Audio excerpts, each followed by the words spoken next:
Hello मेरे बच्चों, कैसे हो आप सब। मेरा नाम है नितिन और स्वागत है आप सभी का ऑल अबाउट मैथमेटिक्स के ऊपर। तो बच्चों 13 डेज 13 चैप्टर प्रो सीरीज के अंदर आज हम लीनियर प्रोग्रामिंग को डिस्कस करने वाले हैं, जिसका शॉर्ट फॉर्म है बच्चे एलपीपी, लीनियर प्रोग्रामिंग प्रॉब्लम्स। और ट्रस्ट मी बच्चे, ये पूरा एक यूनिट है।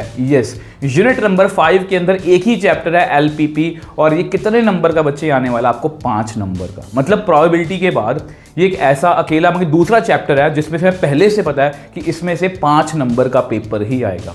और अगर मैं अपने एक्सपीरियंस से बताऊं बच्चे, इसमें से पूरे चांसेस हैं कि आपको एक 3 नंबर का क्वेश्चन और 2 एमसीक्यू या 1 एमसीक्यू रीजन सेशन के साथ आपको मतलब कि पेपर में दिखने वाला है, मिलने वाला है। और हमेशा की तरह बच्चे इस वीडियो पर मैंने बहुत ज़्यादा मेहनत की है, क्योंकि ये बच्चे ये चैप्टर जो है ना, अगर हम लास्ट के डेज़ की बात करें, बच्चों को हमेशा रिकमेंड करता हूँ कि मैट्रिसेस, डिटर्मिनेंट और एलपीपी पे सबसे पहले यही करो, क्योंकि इसमें से सबसे ज़्यादा ईजीएस्ट हम 15 नंबर मैथ्स में से जो है वो ले सकते हैं। और बच्चे इस पर मैंने इतना काम किया कि मतलब बेस्ट क्वेश्चन उठाए हैं। मतलब ये एक वीडियो आपको आपके 5 नंबर जो है वो पक्के कर सकती है।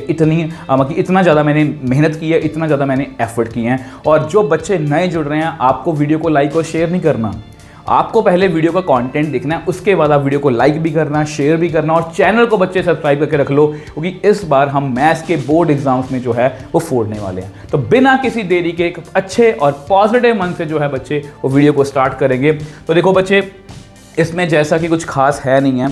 इसमें अगर बहुत डिटेल में जानना है कि देखो, वैसे ना लीनियर प्रोग्रामिंग प्रॉब्लम जो होती है वो इस तरह से होता है कि कुछ हमें कंडीशंस गिवन होती है कि हमें किस तरह से किस चीज़ को मैक्सिमाइज़ करना है, किस तरह से किस चीज़ को मिनिमाइज़ करना है। वैसे एनसीईआरटी वन शॉट मैंने बहुत डिटेल में समझाया था कि बेसिकली लीनियर प्रोग्रामिंग प्रॉब्लम जो हैं वो की होती कैसे हैं और वो किस तरह से मतलब कि वो एलपीपी जो है वो हमारी हेल्प करती है इस तरह की प्रॉब्लम्स को सॉल्व करने के लिए। बट अभी हम जो है वो हमारा मतलब कि जो अगर आप उसको डिटेल में करना चाहते हो आप एनसीईआरटी वन शॉट देख सकते हो। बट यहां पर जो हमारे काम की बात है बच्चे वो ये है, इसको हम बोलते हैं बच्चे ऑब्जेक्टिव फंक्शन। अब इस पर मैं बहुत फोकस्ड रहूंगा, क्योंकि ना इसमें से बहुत से एमसीक्यूज ऐसे आते हैं, आजकल मैंने एमसीक्यूज काफ़ी देखे हैं जो ना टिपिकली ना क्या होता है, डेफिनेशन टाइप होते हैं। तो आपको हर एक चीज़ का नाम वगैरह अच्छे से क्लियर होना चाहिए। जैसे ऑब्जेक्टिव फंक्शन किसको बोलते हैं? जेड को, जिसको हमें क्या करना होता है, मैक्सिमाइज या मिनिमाइज करना होता है हर एक क्वेश्चन में। ठीक है।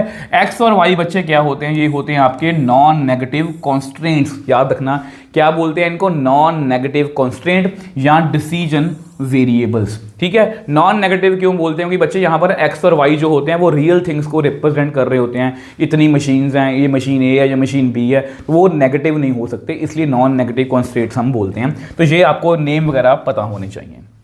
अब देखो बच्चे, सबसे बड़ी प्रॉब्लम जो बच्चों को आती है कि बच्चे ना 11th में जो है वो अच्छे से पढ़ के नहीं आते। 11th में एक चैप्टर है लीनियर इनइक्वेशन, इनक्वालिटी करके। ठीक है। वो बच्चे उसको अच्छे से नहीं पढ़ते। अगर पढ़ भी रखा होता है तो सीबीएसई ने उसमें से एक बहुत इंपॉर्टेंट टॉपिक जो है वो मतलब कि डिलीट कर दिया है, जिसमें हम ग्राफ को समझाते हैं कि उसका ग्राफ कैसे प्लॉट करते हैं। तो इसलिए वो चीज़ हमें दिक्कत ना करे, तो मैंने यहाँ पर आपको समझाने की कोशिश की है। तो यहाँ पर बच्चे मैंने एक लीनियर इनक्वालिटी लिखी है, इसको हम लीनियर इनक्वालिटी बोलते हैं। ठीक है। 3x + 6y greater than equal to 12। सबसे पहले इसको हम इज इक्वल टू की फॉर्म में लिखते हैं। ये एक लाइन बन गई है। ठीक है। x को 0 करेंगे तो y2 आएगा, y को 0 करेंगे तो x4 आएगा। 0 और 4 हम 0 हमेशा इसलिए फिल करते हैं, इससे कैलकुलेशन जो है वो थोड़ी सी आसान हो जाती है। और आपको पता है कि 2 पॉइंट से हम एक लाइन जो है वो ड्रॉ कर सकते हैं। तो यहाँ पर मैंने 0,2 लिख लिया, यहाँ पर 4,0 और एक लाइन जो है मैंने ड्रॉ कर ली। अभी आप लाइन को देखो, इस शेडिंग को मत देखो। लाइन जो है मैंने बच्चे ड्रॉ कर ली है। ठीक है। अब यहां पर सबसे पहली जो चीज समझने वाली है वो है सॉलिड लाइन। सर इसका मतलब क्या होता है? देखो बच्चे, यहां पर ना ध्यान से देखो, यहां पर डॉटेड लाइन, अगर आप देख पा रहे हो ना इसको, तो ये एक डॉटेड लाइन है और ये एक सॉलिड लाइन है। अब सॉलिड लाइन क्यों बनी है इसका ध्यान रखना है कि जब भी ग्रेटर देन और इक्वल टू, लेस देन और इक्वल टू, जब भी लेस देन ग्रेटर देन के साथ इक्वल टू का साइन है तो हमेशा सॉलिड लाइन बनेगी। सॉलिड लाइन का मतलब ये होता है कि इस लाइन के ऊपर, चलो मैं थोड़ा आगे समझाता हूं इसको, 3x + 6y। अब देखो बच्चे, अब इसको हमें जो है वो शेडिंग कैसे करनी है, शेडिंग भी समझा देता हूं। इसका शॉर्टकट तरीका बच्चे ये होता है कि आप इस इनइक्वालिटी में 0 0 फिल कर लो। तो 0 ग्रेटर देन इक्वल टू 12 आ गया, ये फॉल्स आ गया। फॉल्स का मतलब होता है अवे फ्रॉम ओरिजिन। जब भी ट्रू आएगा तो टुवर्ड्स ओरिजिन, जब भी फॉल्स आएगा अवे फ्रॉम ओरिजिन। तो मैं, ये रहा आपका ओरिजिन, तो मैं इसको अवे फ्रॉम ओरिजिन जो है वो शेड कर रहा हूं बच्चे। इस तरह से हमें शेडिंग करनी है। शेडिंग क्यों करनी होती है? देखो बच्चे, अगर मैं एक लाइन बनाऊं x plus y is equal to, मैं जस्ट थोड़ा सा समझा देता हूं ताकि मैं बेसिक थोड़े से अच्छे से क्लैरिटी बन जाए, ठीक है। x प्लस वाई, ये लाइन ना ऐसे बनेगी, ये पॉइंट है आपका 0,4 और ये है आपका 4,0। सिर्फ ये इसके दो सोल्यूशन नहीं है बच्चे, आपको पता है इसके इनफाइनाइट मैनी सोल्यूशन है। 1,3 भी इसका सोल्यूशन है, यहाँ पर अगर 1,3 मैं ड्रॉ करूँ, 2,2 भी इसका सोल्यूशन है, 3,1 भी इसका सोल्यूशन है। ऐसे इसके इनफाइनाइट मैनी सोल्यूशन है। अगर मैं बात करूँ कि 3,2 इसका सोल्यूशन है, 3,2 पॉइंट यहाँ पर होगा, ठीक है, 3,2 यहाँ पर कहीं पर होगा, क्या वो इसका सोल्यूशन है?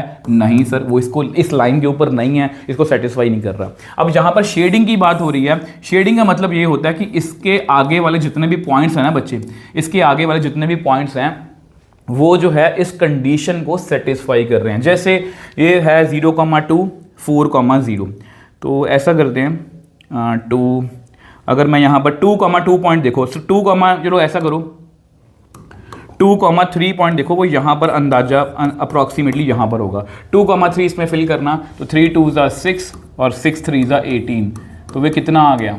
वो ग्रेटर दैन इक्वल टू 12 आ गया। मतलब ये ट्रू है क्योंकि ये इनइक्वालिटी को सेटिस्फाई कर रहा है। तो इसका मतलब ये होता है कि इसके ऊपर वाले सभी पॉइंट जो हैं वो इसको मतलब कि सेटिस्फाई करेंगे। अब ये पॉइंट हम बार बार चेक नहीं कर सकते, हम क्या करते हैं, हम ओरिजिन फिल कर लेते हैं, 0 0 फिल कर लेते हैं। अगर वो ट्रू हो गया तो टुवर्ड्स ओरिजिन, अगर वो फॉल्स आ गया तो अवे फ्रॉम ओरिजिन हम जो है वो शेड करते हैं। सॉलिड लाइन का बच्चे मतलब ये है कि इस लाइन के ऊपर जितने भी पॉइंट्स होंगे वो इसको कवर कर रहे हैं, वो इसका सोल्यूशन का पार्ट है, ठीक है।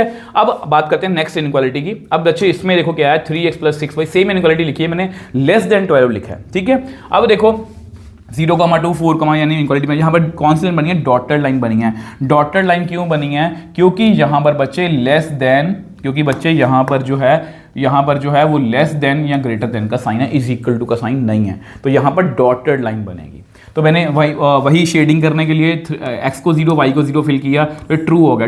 ट्रू का मतलब क्या होता है? टुवर्ड्स ओरिजिन, मतलब हम नीचे की ओर जो है बच्चे इसको शेड करेंगे। और इस बात का ध्यान रखेंगे कि ये डॉटेड लाइन का मतलब ये है कि इस लाइन के ऊपर कोई भी पॉइंट जो है वो इसको सेटिस्फाई नहीं करेगा।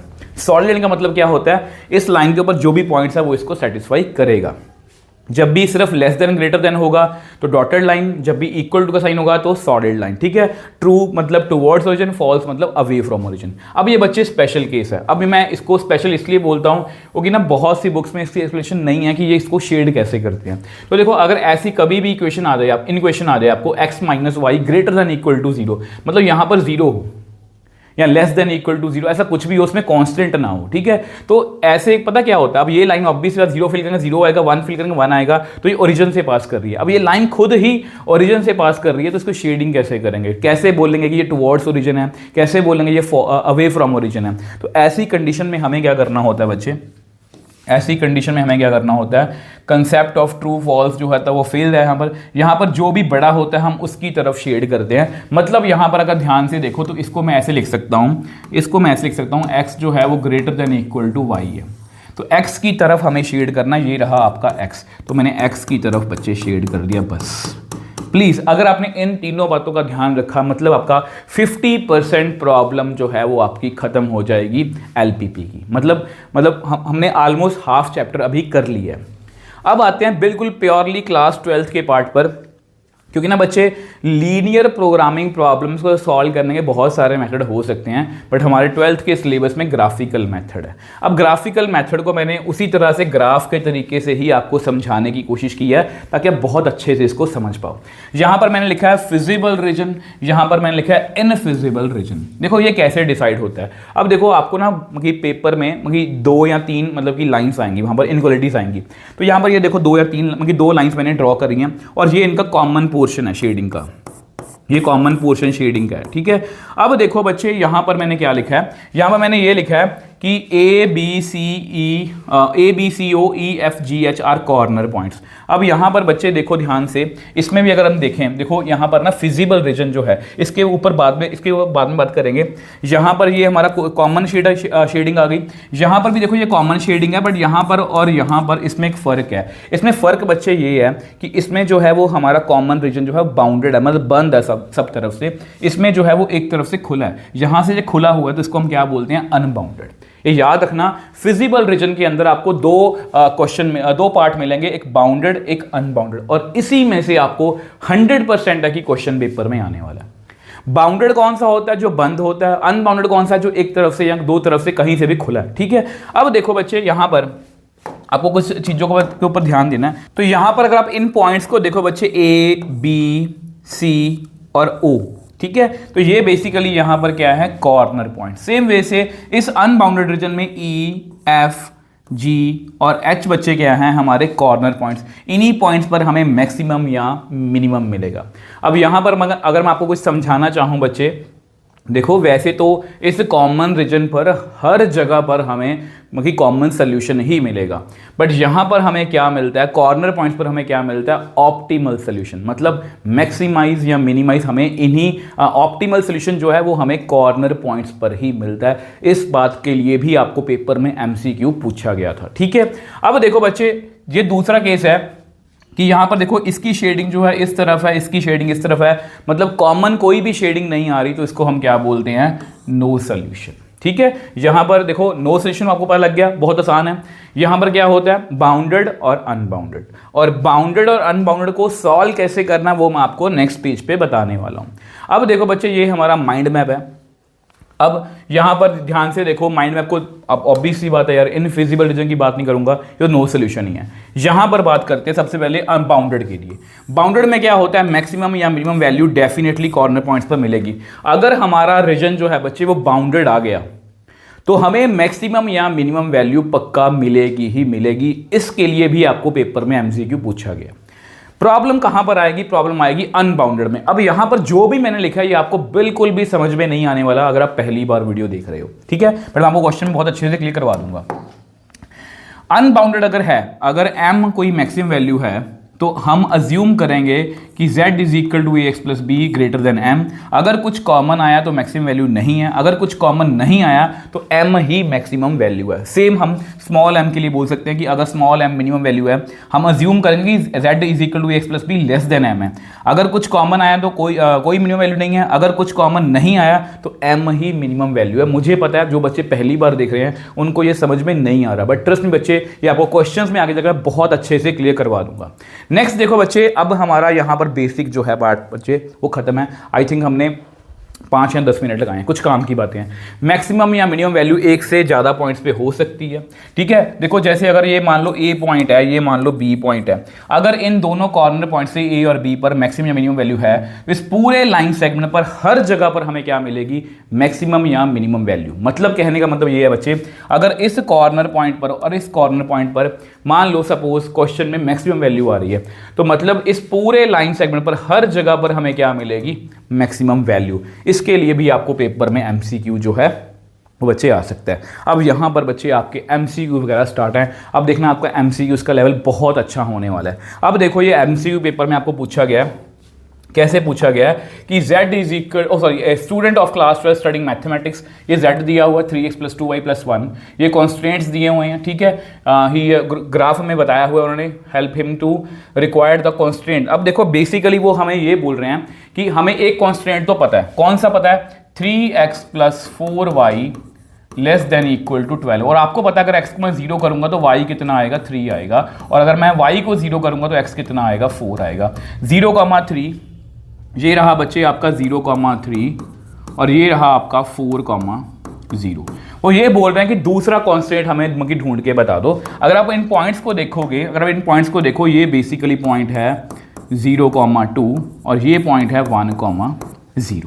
ठीक है, अब देखो बच्चे यहाँ पर अगर देखो ध्यान से, ये 2x + y 2x + y ये सेम है, x + 2y x + y same है। अगर आप देखो, अगर आप इसमें 2x + y देखो, अगर मैं लिखूं वैसे ही 2x + y = 2 लिखूं, अगर मैं y को 0 करूं तो x कितना आ रहा है, 1 आ रहा है। x कितना आ रहा है, 1 आ रहा है। ठीक है, तो ये मेरे को सही लग रहा है। और अगर मैं x को 0 करूं तो y 2 आ रहा है, तो यानी कि b और c में से हमारा आंसर आएगा, a और d नहीं हो सकते। यहां पर इतनी बात क्लियर होगी।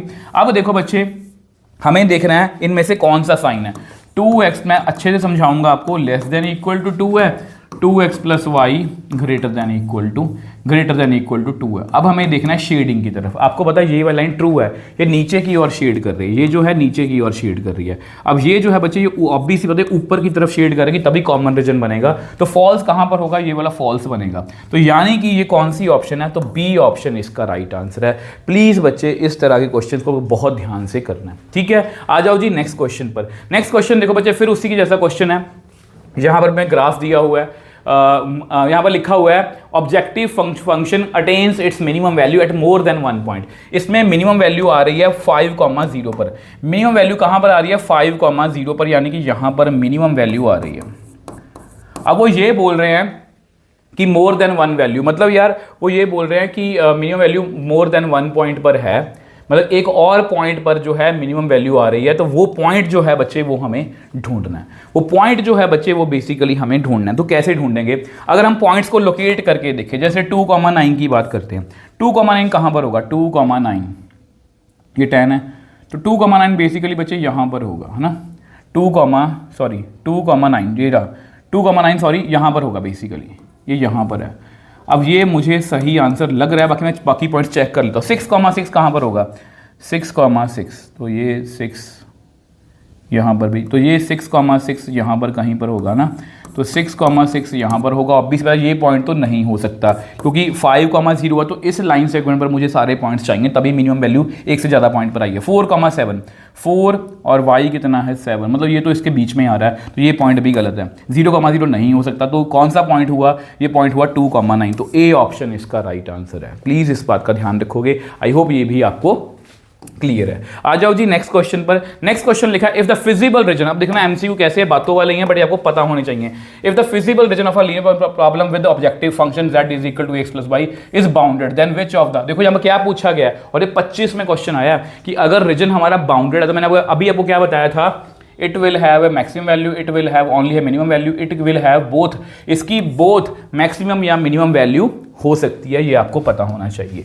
Next question, a factory produces two product x and y, the profit earn by selling x and y represented by objective function.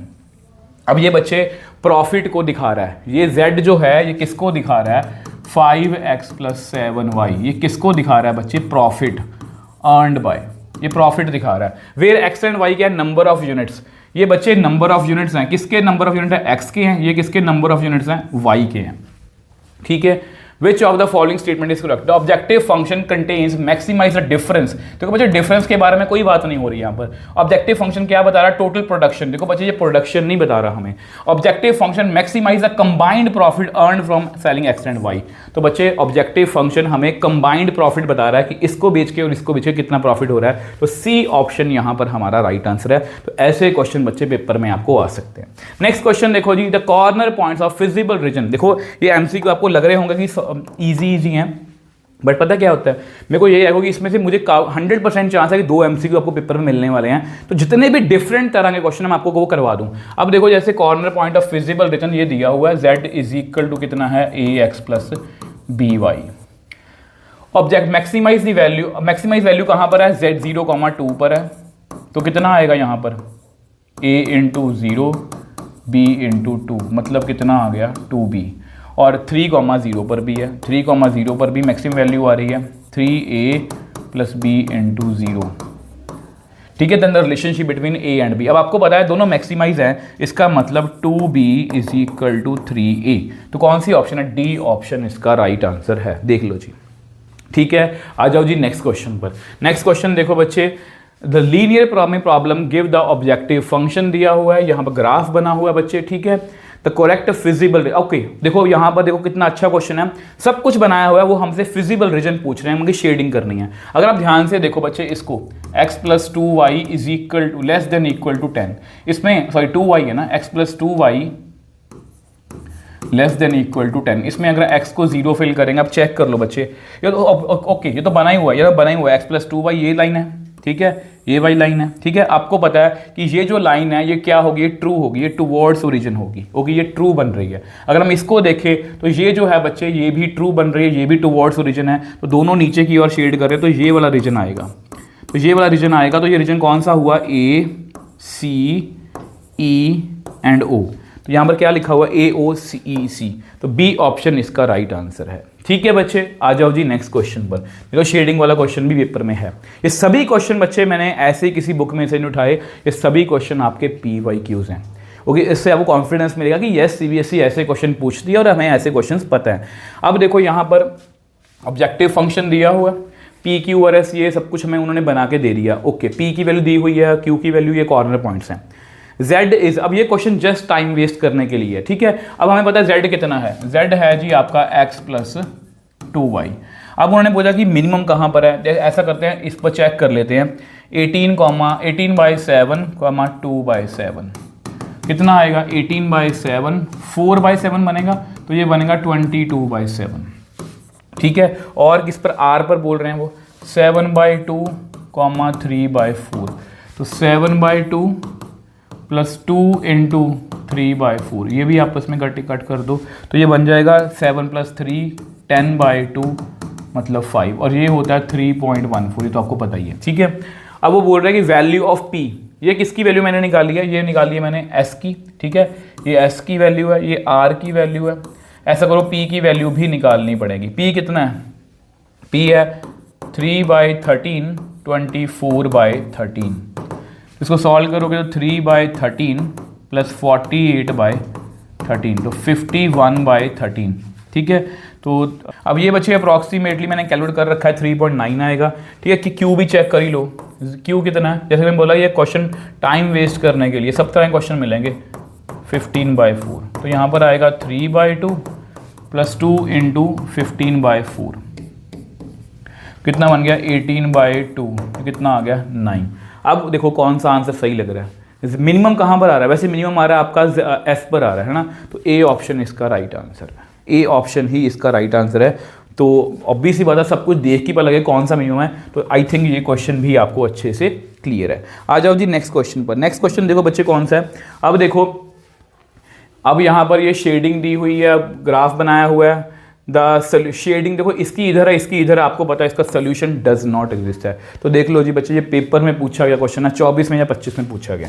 ठीक है, next question, a linear programming problem deals with optimization of a या n, तो कितना answer आएगा बताओ मेरे को। देखो आपको पता है लीनियर प्रॉब्लम जो है वो लीनियर फंक्शन के साथ जो है वो डील करती है। नेक्स्ट क्वेश्चन देखो बच्चे, नेक्स्ट क्वेश्चन देखो कौन सा है, द कॉमन रीजन, निकल गई next question, yes, the common region determined by all the constraint of a linear programming problem. अब देखो कॉमन रीजन है जो कंस्ट्रेंट के साथ, मतलब कि जो कॉमन आ रहा है उसको हम क्या बोलते हैं बच्चे, जल्दी जल्दी बताओ, जल्दी जल्दी बताओ, उसको हम क्या बोलते हैं बच्चे, फिजिबल रीजन। ठीक है, आपको पहले पता था वो फिजिबल रीजन है, ओके, फिजिबल रीजन ही बोलना चाहिए, बाउंडेड भी हो सकता है, वो अनबाउंडेड भी हो सकता है, बट यहाँ पर फिजिबल रीजन जो है ज़्यादा सूटेबल है। The restrictions imposed on decision variables involved in an objective function of a linear programming problem are called.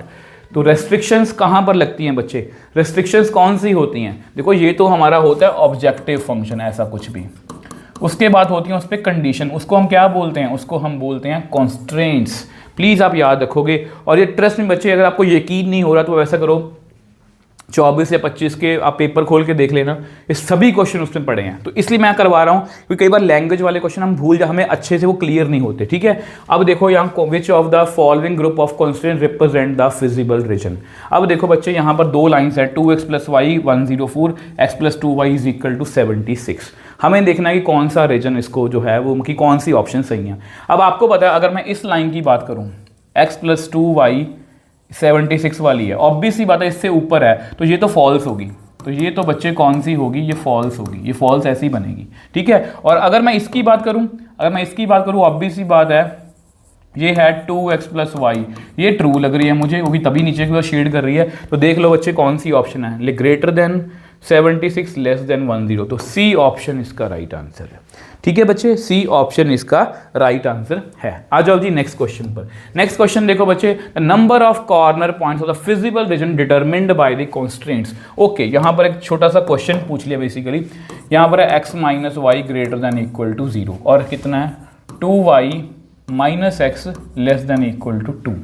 अगर मैं x को 0 करूँगा तो y भी 0 आएगा। ठीक है, अगर मैं यहाँ पर ऐसा करो, इसको ऐसा लिख लिया करो यार, x - y = 0, 2y minus x is equal to 2।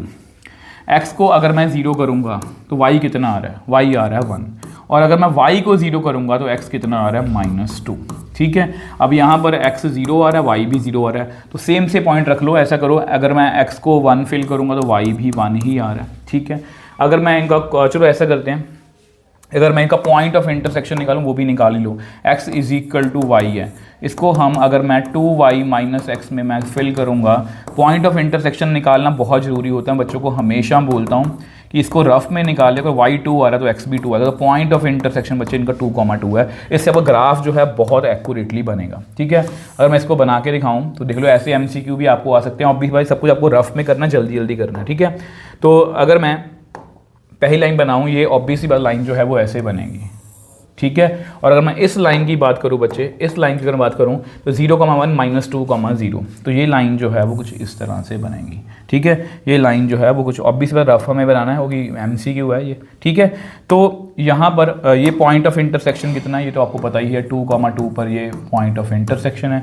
ठीक, अब हमें क्या करना है, फिजिबल कॉर्नर पॉइंट्स पूछे हैं। ओके, हमें सबसे पहले ये देखना है कि ये जो लाइन है ये ट्रू है कि फॉल्स है। ये पिंक वाली लाइन है, ये ट्रू है कि फॉल्स है। ये ट्रू है, ये मुझे टूवर्ड्स, मुझे नीचे की ओर शेड कर रही है, ये ओरिजिन की तरफ शेड कर रही है। अगर हम ग्रीन लाइन की बात करें तो ऑब्वियसली चेक करना मुश्किल हो जाएगा, इसमें कौन बड़ा है, इसमें x बड़ा है, मतलब ये x की तरफ शेड कर रही है। तो कॉमन रीजन बच्चे कौन सा हुआ, कॉमन रीजन ये वाला हुआ, ये वाला कॉमन रीजन हुआ।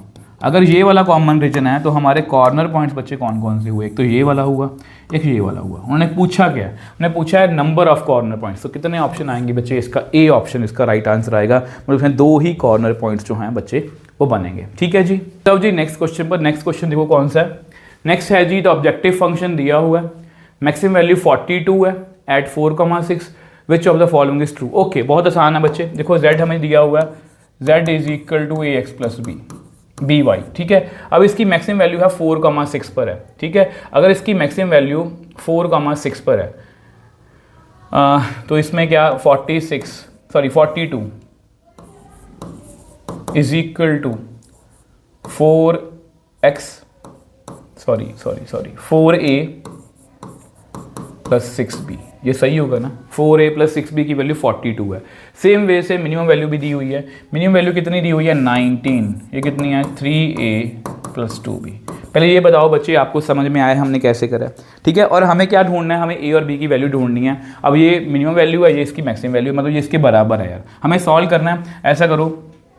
ऐसा करो, इसको 2 से मल्टीप्लाई कर लो, सॉरी ऐसा करो 3 से मल्टीप्लाई करो, इसको 3 से मल्टीप्लाई कर लो तो 42, या ऐसा करो 4a plus 6b is equal to 42। ठीक है, इसको 3 से मल्टीप्लाई करेंगे तो 9a आएगा प्लस 6b तो 57, तो इसको सब्ट्रैक्ट कर दो, माइनस माइनस माइनस, ये आपस में घट गया, -5a, ये कितना आया 42, तो बन गया 8 और 7 15, माइनस के 15, तो बच्चे a यहाँ पर आएगा 3, और अगर a 3 है, किसी में वैल्यू फिल कर लो, 3a plus 2b is equal to 19 है, तो 3 3 9, तो 2b कितना आ गया बच्चे 10, तो b कितना आ गया 5, तो a 3 है b 5 है, a 3 है b 5 है, ये सी ऑप्शन इसका राइट आंसर है। आई होप ये भी आपको क्लियर है। ठीक है जी, आ जाओ जी नेक्स्ट क्वेश्चन पे चलते हैं। नेक्स्ट क्वेश्चन देखो, the number of feasible solution. अगर आपको लग रहा है ना बहुत आसान है तो बच्चे यस, ये चैप्टर ही आसान है। ठीक है, इसलिए इसको हमेशा सीरियसली करो, इसमें 5 नंबर अपने पक्के करो। The number of feasible solution of the linear problems. Okay, z दिया हुआ है, ओके कॉन्स्टेंट्स दिए हुए हैं। फिजिबल क्या बोला, solution, number of feasible solutions. ठीक है, अब देखो इसको कैसे करना है। ऐसा करते हैं, पहले इसका ग्राफ बना के देख लेते हैं। तो 3x plus y less than equal to 12 है, तो 3x plus Y equal to 12, तो x को 0 करेंगे तो y 12 आएगा, और अगर y को 0 करेंगे तो x 4 आएगा। ये हो गया। इसको भी चेक करो, x plus 2y greater than equal to 10, x को 0 करेंगे तो y 5 आएगा। ठीक है, इसको पहले ऐसे लिख लो यार, x plus 2y is equal to 10, x को 0 करा तो y 5 आया, और y को 0 करा तो x 10 आया। ठीक है, तो यहाँ पर इसको बना के देखते हैं। ठीक है, तो पहली लाइन को बना के देखते हैं। पहली लाइन जो है बच्चे वो इस तरह से बनेगी हमारी, पहली लाइन ऐसे बनेगी 0,12 4,0, तो ये कुछ इस तरह से बनेगी, है ना, 12 और 4 ये बनेगी ना। तो ये बच्चे बना 0,12 और ये बना 4,0, ठीक है। वहाँ पर आपको ग्राफ वगैरह, वैसे एमसीक्यू में तो ग्राफ मिलेगा ही नहीं। चलो उसके बाद नेक्स्ट जो लाइन है वो है 0,5 एंड 10,0, तो ये कुछ इस तरह से बनेगी, ठीक है। तो ये है बच्चे आपका 0,5 और 10,0। अब हमें देखना है शेडिंग कैसे बनेगी। ये ट्रू है, ये ग्रीन लाइन जो है वो ट्रू है और ये लाइन भी ट्रू है, तो इनका कॉमन पोर्शन बच्चे शेडिंग वाला ये आ गया, ठीक है, कॉमन पोर्शन ये आ गया। अब पूछा क्या है, पहले बताओ ये बच्चे पूछा क्या है। सबसे पहले तो बच्चे ऑब्वियसली बात है, हमें ये पॉइंट ऑफ इंटरसेक्शन भी चाहिए, मतलब काफ़ी बड़ा क्वेश्चन पूछ लिया उन्होंने, है ना। चलो कोई बात नहीं, हमें जल्दी जल्दी करना है। तो पॉइंट ऑफ इंटरसेक्शन कैसे निकलेगा, तो ऐसा करो, इसको 2 से मल्टीप्लाई करना, ये बनेगा 6x + 2y। तो ये बोल रहा हूँ कि पॉइंट ऑफ इंटरसेक्शन निकालना सीख लो। ये 24 बना, इसको ऐसे ही लिख लो x + 2y = 10। इन दोनों को सब्ट्रैक्ट कर दो, ये कट गया। 5x = 14, अरे बड़ा खतरनाक सा है, x = 14/5। अगर x 14/5 है तो y कितना आएगा, 14/5, इसमें फिल कर लो, 2y = 10। तो 2y कितना आया, 10 - 14/5। तो 14/50 में से 14 गए तो कितना आएगा, 36, 18/5। तो y बच्चे कितना आएगा, 18/5। यही आ रहा है ना, यही आ रहा है, यस। y कितना आ रहा है, 18/5। तो 14/5, 18/5। ओके, हमसे पूछा था नंबर ऑफ फिजिबल सॉल्यूशंस। देखो बच्चे, इसमें हमें ये करना पड़ेगा, z की वैल्यू है 15x + 30y। तो पहले इसमें 0,5 को हम कॉर्नर पॉइंट फिल करेंगे तो इसमें वैल्यू आएगी 150। इसमें अगर आप 4,0 फिल करेंगे तो वो आएगी 60। और 14/5 और 18/5 अगर आप फिल करोगे, देखो मैं इसमें ज़्यादा टाइम वेस्ट नहीं करना चाहता, तो वो वैल्यू आएगी 150, 60 और ये बच्चे आएगी आपकी 150, ये बच्चे आएगी आपकी 150, ठीक है। तो ये भी मैक्सिमम वैल्यू है, ये भी मैक्सिमम वैल्यू है। तो कहाँ पर आ रही है मैक्सिमम वैल्यू, एक तो यहाँ पर आ रही है और एक इस पर आ रही है। तो यहाँ पर मैंने वो क्या समझाया था कि इस पूरे लाइन सेगमेंट पर हर जगह पर क्या मिलेगी, मैक्सिमम वैल्यू। तो इसे कितने फिजिबल सॉल्यूशन हो सकते हैं, इनफाइनाइट। तो बहुत ज़्यादा अच्छा क्वेश्चन था। आई होप इस क्वेश्चन से आपको सीखने को मिला है। ये क्वेश्चन आपको 2 मार्क के अंदर भी आ सकता है, ठीक है। चलो एमसीक्यू में था, मैंने आपको करवा दिया। The solution set of inequations. अब देखो बच्चे, सोल्यूशन सेट पूछा उन्होंने इस इनइक्वेशन का। देखो बेसिकली क्या होता है, ये इक्वेशन जो है वो ऐसे बनती है कि ये टुवर्ड्स ओरिजिन शेड करेगी, ठीक है। ये लाइन जो है अगर मैं वो रफ में दिखाऊं तो कुछ ऐसे ऐसे जो भी है ऐसे बनेगी, ये ऐसे बनेगी, ठीक है। तो क्या लिखा, whole XY plane expect the point, नहीं ये नहीं है, whole XY plane along with the points नहीं है, 1/2 plane containing the origin except the points on the line. तो ये बच्चे बिल्कुल ट्रू है। ये बिल्कुल ट्रू क्यों है, क्योंकि बच्चे यहाँ पर जो लाइन बनेगी ना, यहाँ पर जो लाइन बनेगी, अगर मैं आपको दिखाऊँ, वैसे अगर मैं रफ में दिखाऊँ आपको, ये जो लाइन बनेगी ये ऐसे बनेगी, शेडिंग वाली बनेगी। तो ऑब्वियसली बात है नीचे की ओर शेड कर रही है, जो ओरिजिन को कंटेन कर रही है, बट ये जो है और except the points on the line, इस पॉइंट को छोड़ के, इस लाइन के ऊपर जितने पॉइंट्स हैं उसको छोड़ के, मगर ये वाला सी ऑप्शन इसका राइट आंसर है। आई होप ये भी आपको क्लियर है, ठीक है। आ जाओ जी नेक्स्ट क्वेश्चन पर। ऑब्वियसली बात है बच्चे, अगर आपने ऐसा क्वेश्चन पहली बार देखा, हो सकता है कि आपसे ना हो, बट अगर आपने पहले किया हुआ है तो 100% है पेपर में करके आओगे।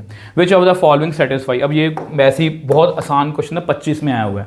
टू कौन सा पॉइंट जो है वो दोनों को सेटिस्फाई कर रहा है, तो ये बेसिकली ऑप्शन बेस्ड है। अगर आप इसमें 3 फिल करोगे, 2 3 6 + 2, ये इसको सेटिस्फाई कर रहा है। तो 3 + कितना बन गया 4 7, नहीं ये सेटिस्फाई नहीं कर रहा, ठीक है।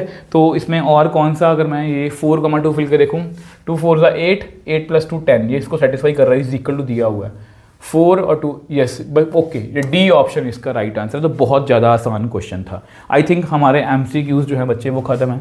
अब इसके बाद आपके रीजनल सेशन के क्वेश्चन है, आपको पता है रीजनल सेशन के क्वेश्चन बहुत ज़्यादा आसान होते हैं। इसमें 4 ही ऑप्शन होती हैं आपकी, हमेशा की तरह, assertion and reason both true. R जो है उसको करेक्टली एक्सप्लेन कर रहा होता है, या असर्शन रीज़न दोनों ट्रू होते हैं बट आर का कोई लेना देना नहीं होता असर्शन के साथ, या असर्शन फॉल्स होती है, रीज़न ट्रू होता है, या असर्शन ट्रू होता है, रीज़न फॉल्स होता है। यही 4 ऑप्शन आपको आती हैं। अब यहाँ पर क्या लिखा हुआ है, every point of the feasible region of a linear problem is an optimal solution. मुझे ये बताओ ये सही है कि गलत है? ये मैंने जानबूझ के इंक्लूड करे और ये पेपर में आए हुए हैं, क्योंकि मैंने आपको क्या बताया था, मैंने आपको ये बताया था, देखो अगर कोई हम बनाएं इस तरह से, तो ये आपका फिजिबल मतलब कि रीजन है, ये सारा फिजिबल रीजन है।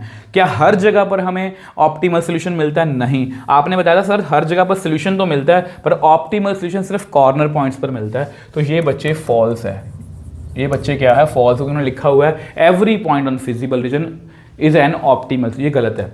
The optimal solution for linear programming problem exist only at one or more corner points, तो ये बिल्कुल ट्रू है। देख लो हमने आज ही पढ़ा और ये क्वेश्चन पेपर में आया हुआ है। Next question, in a linear programming problem, if the feasible region is empty, then the linear programming problem has no solution.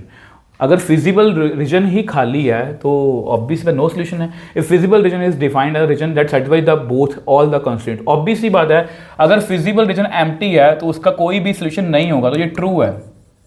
तो ये बच्चे क्या है, ट्रू है। अगर नेक्स्ट जो देखें, the feasible region is defined as a region that satisfy all the constraint, feasible region is defined as the region that satisfy, okay ये भी ट्रू है, ये भी ट्रू है, ये भी ट्रू है। अब आपको मेरे को ये बताना है कमेंट सेक्शन में कि क्या आर जो है उसको करेक्टली एक्सप्लेन कर रहा है कि नहीं कर रहा। देखो बच्चे, आर जो है इज नॉट करेक्टली एक्सप्लेनिंग, क्योंकि यहां पर ये होना चाहिए था कि नो सोल्यूशन कब आता है, यहां पर नो सोल्यूशन कब आता है, जब वो उसमें कॉमन रीजन नहीं होता। तो यहां पर ये गलत, ये भी ट्रू है, ये भी ट्रू है, बट इनका आपस में कोई लेना देना नहीं है। ठीक है, अब देखो ये भी आपका रीजन दर्शन क्वेश्चन है, शेडिंग ऑफ द, ये देखो ध्यान से, z दिया हुआ है 2x + y greater than equal to 8, z has a minimum value 382,4, the region does not have any point. देखा जाए ना बच्चे, ये हमारी ना ग्राफ वाली, सॉरी वो माइंड मैप वाली बात लिखी हुई है। अगर मैं इसको थोड़ा सा समझाना चाहूँ, मैं आपको समझा भी सकता हूँ, अगर मैं इसको समझाना चाहूँ बच्चे समझा भी सकता हूँ। देखो z दिया हुआ है 50x + 70y, ठीक है, इसको रीजन सेशन की तरह नहीं समझेंगे, इसको अच्छे समझेंगे। देखो ये वाली, अभी आप सिर्फ ब्लू वाले हिस्से को देखना कि ये वाली हमारी शेडिंग है, क्योंकि ये क्वेश्चन पहले पूरा बना हुआ है। पहले हमको ये बता देता हूँ, ये वाली शेडिंग है, ये अनबाउंडेड शेडिंग है। ये शेडिंग कौन सी है, अनबाउंडेड है। उन्होंने बताया कि हमारी मिनिमम वैल्यू किस पर, देखो कॉर्नर पॉइंट कौन कौन से हैं, एक तो ये वाला, एक है ये वाला 2,4 और दूसरा है ये वाला, ठीक है। अब उन्होंने बताया कि हमारी मिनिमम वैल्यू कहाँ पर आ रही है, एट 2,4, वो कितनी आ रही है, इज 380, ये हमारी मिनिमम वैल्यू है। और आपको मैंने ये सिखाया था कि अगर रीजन अनबाउंडेड है तो उसमें मिनिमम वैल्यू हो भी सकती है, नहीं भी हो सकती। और वहां पर अगर उसको पढ़ के याद करो कि मैंने क्या लिखवाया था, हम अज्यूम करेंगे, लेट अस अज्यूम, लेट जो z है ना अपना 50x + 70y, वो क्या है, लेस देन 380 है। हम देखो हमने उल्टा सोचा है, उन्होंने बोला कि ये मिनिमम वैल्यू है, हमने कहा कि ये उससे भी कम है, z की वैल्यू जो है वो 380 से भी कम है। अब इसको हम बेसिकली पता क्या करते हैं, इसको हम ना ड्रॉ करने की कोशिश करते हैं। मैं आपको जस्ट वही समझा रहा हूँ, ठीक है। ये आपको पेपर में क्वेश्चन 3 नंबर 5 नंबर में भी आ सकता है। अगर मैं 0 0 कट कर दूँ तो ये लाइन जो है वो कुछ ऐसे बनेगी, और अगर मैं इसको ग्राफ पे प्लॉट करने की कोशिश करूँगा ना, x को 0 करूँगा तो 38/7 आएगा, और y को 0 करूँगा तो x कितना आएगा, 38/5 आएगा, ठीक है। तो ये ग्राफ जो है ऑब्वियस ही बात है, ये वाला जो है वो पहले ही बना हुआ है। ये देखो यहाँ पर लिखा हुआ है 5x + 7y = 38, ये देखो यहाँ पर लिखा हुआ है ना, तो ये लाइन जो है वो ऐसे बनेगी। अगर आप इसको देखो ध्यान से, अगर आप इसकी शेडिंग की बात करो तो ये बच्चे क्या है, ट्रू है। ट्रू का मतलब क्या होता है, टुवर्ड्स ओरिजिन, तो मतलब ये वाली जो शेडिंग है ना ग्रीन की, वो नीचे की ओर है। तो क्या ब्लू और ग्रीन में कुछ कॉमन है, सर जी नहीं। अगर ब्लू और रेड की उसमें कॉमन नहीं है तो हम क्या बोलेंगे, देखो मैंने आपको क्या लिख के दिखाया था, यहाँ दिखाता हूँ मैं आपको, सब कुछ पहले से लिख रखा है। अगर मिनिमम वैल्यू है 380, तो मैंने क्या अज्यूम किया कि z जो है उससे भी कम है। अगर कुछ कॉमन आया तो कोई भी मिनिमम वैल्यू नहीं है, अगर कुछ कॉमन नहीं आया तो m ही मिनिमम वैल्यू है। तो यहाँ पर बच्चे कुछ भी कॉमन नहीं आया, तो यहाँ पर बच्चे, यहाँ पर कहाँ पर गया, यहाँ पर ये रहा, यहाँ पर कुछ भी कॉमन नहीं है, नो कॉमन रीजन। इसका मतलब यही इसकी क्या है, मिनिमम वैल्यू। तो यहाँ पर ये असर्शन भी सही है, the reason represent does not have any point common with the feasible reason. तो यस, ये भी ट्रू है बच्चे, ये भी ट्रू है और ये भी ट्रू है, और आर जो है वो करेक्टली एक्सप्लेन कर रहा है ए को, correctly explain A. I hope इस क्वेश्चन को आप अच्छे से समझ पाए। ठीक है जी, आ जाओ जी नेक्स्ट क्वेश्चन की बात करते हैं। नेक्स्ट क्वेश्चन देखो बच्चे, नेक्स्ट क्वेश्चन कौन सा है, ये भी असर्शन रीजन का क्वेश्चन है। The corner points of the bounded feasible region of LPP is shown by this occur at infinite points. Okay, corner point of bounded shown below the maximum value of, maximum value जो है वो इसकी वो मतलब काफ़ी जगह पर मतलब इनफाइनाइट पॉइंट्स पर एग्जिस्ट कर रही है। z कितना है बच्चे, x + 2y।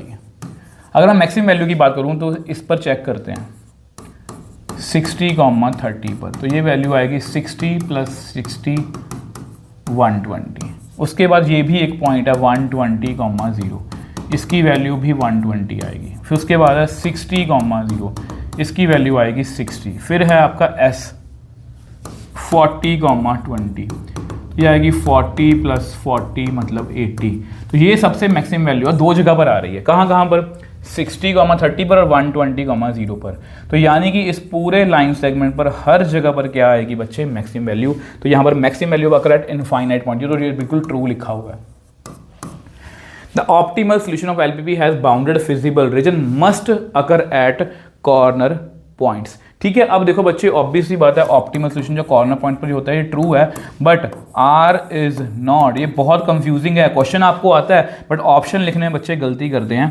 देखो नॉट करेक्टली एक्सप्लेन है, क्योंकि बच्चे ये देखो यहाँ पर हमारा असर्शन बोल रहा है कि इसके इनफाइनाइट मैनी जो हैं वो की मैक्सिमम वैल्यू आ सकती हैं इनफाइनाइट मैनी पॉइंट्स पर। अब यहाँ पर सिर्फ वो मतलब कि उसकी बात कर रहा है ऑप्टिमल सोल्यूशन की, तो ये उसको करेक्टली एक्सप्लेन नहीं कर रहा। आई होप इसको आप समझ पाए हो। आई थिंक यहाँ पर हमारे ये क्वेश्चन खत्म है। और ट्रस्ट में बच्चे ये क्वेश्चन एक मुझे मिला आपके पेपर में 25 में 2 नंबर का, बहुत ही अनएक्सपेक्टेड था। ऑब्वियसली बता, अगर 2 नंबर में क्वेश्चन आया हुआ है, दूसरा आपको 3 नंबर में डायरेक्टली आ गया होगा या कुछ भी ऐसा करके, तो ये 2 नंबर में क्वेश्चन आया हुआ है। तो क्या लिखा हुआ है कुछ नहीं है क्वेश्चन में, कुछ नहीं है बच्चे। यहाँ पर क्या लिखा हुआ है, तो सबसे पहले देखो इन लीनियर प्रोग्रामिंग प्रॉब्लम, ये ऑब्जेक्टिव फंक्शन है आपका। ठीक है, अगर हम इस लाइन की तरफ देखें x + y = 8, तो x को 0 करेंगे तो y 8 आएगा, y को 0 करेंगे तो x 8 आएगा। ठीक है, अगर मैंने लाइन के कलर थोड़े से सिलेक्ट किए हुए हैं, यस येलो, दूसरी लाइन हमारी येलो होगी, दूसरी लाइन हमारी हमेशा येलो होगी। 3x - 2y = -6। अगर मैं x को 0 करूँगा तो y कितना आएगा, 3, और अगर मैं y को 0 करूँगा तो x कितना आएगा, -2। ठीक है, अब इसका पॉइंट ऑफ इंटरसेक्शन भी बच्चे निकाल लो, तो 3x - 2y = -6। इसको ऐसा करो 2 से मल्टीप्लाई कर लो, 2x + 2y = 16। ऐड करेंगे तो 1 कट गया, तो 5x = 10, तो x कितना आ गया, 2। अगर x 2 आया तो y कितना आएगा, 6, तो 2, 6, ये पॉइंट ऑफ इंटरसेक्शन आ गया। अब यहाँ पर अगर टाइम वेस्ट ना हो तो मैंने ग्राफ पहले से ड्रॉ कर रखे हैं बच्चे। अगर मैं येलो लाइन की बात करूँ तो 0, 3 यहाँ पर है, ये 0, 3 है। ठीक है, ये -2, 0 है। ये ग्राफ पे बच्चे आपका बिल्कुल एक्यूरेट बनेगा, बट मैं आपको हमेशा सजेस्ट करता हूँ बच्चों को पॉइंट ऑफ इंटरसेक्शन निकाल लिया करो। अगर मैं इस लाइन की बात करूँ तो ऑब्वियसली बात है, ये आपका बच्चे 0, 8 है। ठीक है, 8, 0, और ये पॉइंट कितना आया, ये आया बच्चे आपका, अरे यार ये बच्चे पॉइंट आया आपका 2, 6। यहाँ तक देखो बच्चे आपको क्लियर है, यहाँ तक बच्चे देखो आपको क्लियर है। अब देखो हमें क्या करना है, शेडिंग। उन्होंने क्या पूछा है, shade the feasible region and mark the corner points in neatly draw graph. ठीक है, अब देखो बच्चे हमें शेडिंग करनी है। ये लाइन बताओ मेरे को क्या है, ये लाइन है जो है वो ट्रू है, और ये लाइन क्या है, 0 > ये भी ट्रू है, 0 - 6 से बड़ा है, कंफ्यूज मत होना। ठीक है, तो दोनों ट्रू है, तो टुवर्ड्स रीजन शेड करेंगी, तो ये वाला हिस्सा जो है बच्चे वो शेड हो जाएगा, और ये वाले हमारे क्या हैं बच्चे, कॉर्नर पॉइंट। 2, 6, 3, 0, 3, 0, 0 और 8, 0। तो ये 2 नंबर का एक क्वेश्चन मुझे मिला था, तो मैंने वो भी आपको करवा दिया। ठीक है, अब देखो जी, अब यहाँ पर देखो बच्चे नए क्वेश्चन तो इसमें नहीं है। मैंने कोशिश की है कि कुछ ऐसे क्वेश्चन करवाए जाएं जिसका ग्राफ थोड़ा सा टिपिकल बन रहा है, और कुछ क्वेश्चन कोशिश की है कि आपको होमवर्क में दूं, ताकि आप जो है हम मिल के जो है इस चैप्टर को एक ही बार में, अगर हमें 1 घंटा 1.5 घंटा जितना भी लगेगा, हम निपटा लें। और हमारे 5 नंबर जो हैं पक्के हो जाएं। अब जैसे 3 मार्कर के अंदर पेपर में आया हुआ क्वेश्चन है, सबसे पहले देखो कंस्ट्रेंट्स को पढ़ते हैं, हमें ऑब्वियस बात सॉल्व करना, मिनिमाइज करना है। तो सबसे पहले हमारी ग्रीन लाइन की बात करते हैं, x minus y is equal to 0। यहाँ पर x को 0 करो तो y को भी 0 कर लो। अभी के लिए रुक जाओ, मैं हमेशा बोलता हूँ कि जो कंपैरेटिव जो होते हैं ना उसको लिया करो। जैसे यहाँ पर लिखा हुआ है minus x plus 2y is equal, जैसे यहाँ पर पॉइंट्स होंगे वैसा ही मिलता जुलता पॉइंट यहाँ पर रख लेना। अगर मैं x को 0 करूँगा तो y 1 आएगा, और अगर मैं y को 0 करूँगा तो x कितना आएगा -2। तो यानी कि यहाँ पर आप लिख सकते हो कि ये पॉइंट जो है, या 1,1 भी लिख सकते हो, ठीक है, ये कंपैरेटिव ही है, ठीक है। अगर x इज इक्वल टू 3 की बात करें, ये अगर blue green yellow blue, x is equal to 3, ये तो आपको पता है कि इस तरह से लाइन होगी। और इसके बाद अगर मैंने कौन सा कलर यूज़ किया, ऑरेंज कलर यूज़ किया होगा, तो y इज इक्वल टू 4, ये आपको पता है ये हॉरिजॉन्टल लाइन होगी, ठीक है। वैसे मैं आपको ये कहूँगा, सजेस्ट करूँगा बच्चे कि आप एक बार पॉइंट ऑफ इंटरसेक्शन निकाल लो, वैसे ही अपनी नॉलेज के लिए, first to second third. Graph हमारा इतना एक्यूरेट नहीं बनता, और ग्राफ मैं सही बताऊँ अपने एक्सपीरियंस में, कोई इतना आपको 1-1 सेंटीमीटर की गलती नहीं निकाले, कोई भी एग्जामिनर इतना टाइम नहीं है उसके पास कि वो आपकी 1-1 सेंटीमीटर की गलती निकालेगा। तो आप क्या करो, एक बार ना रफ में आप पॉइंट ऑफ इंटरसेक्शन निकालो, ताकि आपको रफ आइडिया हो जाए कि ग्राफ हमारा ऐसा ही बन रहा है। ओके, देखो सपोज आप ग्राफ जो है वो ऐसा बन रहा है, सपोज एक ग्राफ ऐसा बन रहा है, तो टीचर को आइडिया है कि ग्राफ ऐसा ही बनेगा। अगर किसी बच्चे ने थोड़ा बहुत लाइन इधर उधर कर भी दिया, थोड़ा बहुत, ऐसा नहीं बहुत ज़्यादा, थोड़ा बहुत कर भी दिया तो ओके चल जाएगा। बट अगर किसी बच्चे ने बिल्कुल ग्राफ बिल्कुल ऐसे बना दिया तो फिर वो गलत हो जाएगा। तो प्लीज़ ऐसी बातों को ध्यान रखना, और ऐसी बातों को कि ऐसी गलतियाँ ना हो। तो इसके मैं हमेशा बच्चों को बोलता हूँ कि बच्चे पॉइंट ऑफ इंटरसेक्शन निकालना सीख लो। पॉइंट ऑफ इंटरसेक्शन में कोई भी एफर्ट नहीं लगता आपका, जस्ट एक थोड़ी सी कैलकुलेशन है। जैसे बच्चे पॉइंट ऑफ इंटर, अगर मैं फर्स्ट एंड सेकंड का निकालूं, फर्स्ट एंड सेकंड का पॉइंट ऑफ इंटरसेक्शन, देखो x minus x plus 2y is equal to 2, यहाँ पर है x minus y is equal to 0। इनको ऐड कर दो, ये कट जाएगा, ये y आएगा, ये 2 आएगा। y अगर 2 है तो x भी 2 आएगा, तो पहला 2,2 आ गया, ठीक है। अब उसके बाद ऐसा करो बच्चे, फर्स्ट एंड थर्ड का निकाल दो। फर्स्ट एंड थर्ड का पॉइंट ऑफ इंटरसेक्शन क्या होगा, अगर x 3 है तो y भी 3 है, ठीक है। ऐसा करो, फर्स्ट और फोर्थ का, फर्स्ट एंड फोर्थ का वो कितना आएगा, 4,4, y 4 है, डायरेक्टली आ गया, ठीक है। फर्स्ट और सेकंड का ही था मेन, ठीक है। अब उसके बाद निकाल लो आप सेकंड और थर्ड का, सेकंड एंड थर्ड का अगर आप x को 3 फिल करोगे तो कितना आएगा, ये तो चला गया 5, तो y कितना आ गया 5/2। अगर y 5/2 है बच्चे, अगर y जो है वो 5/2 है, तो अब x तो ऑब्वियसली बात है -3 है, तो y 5/2 आ गया, ठीक है। फिर अब सेकंड और फोर्थ का भी निकाल दो, ठीक है। अभी आपको लग रहा होगा कि मैं क्यों लंबा खींच रहा हूँ क्वेश्चन को, बट ये आपको पेपर में बहुत हेल्प कर सकता है, ठीक है। ग्राफ में बहुत कुछ है बनाने को, इसलिए बोल रहा हूँ।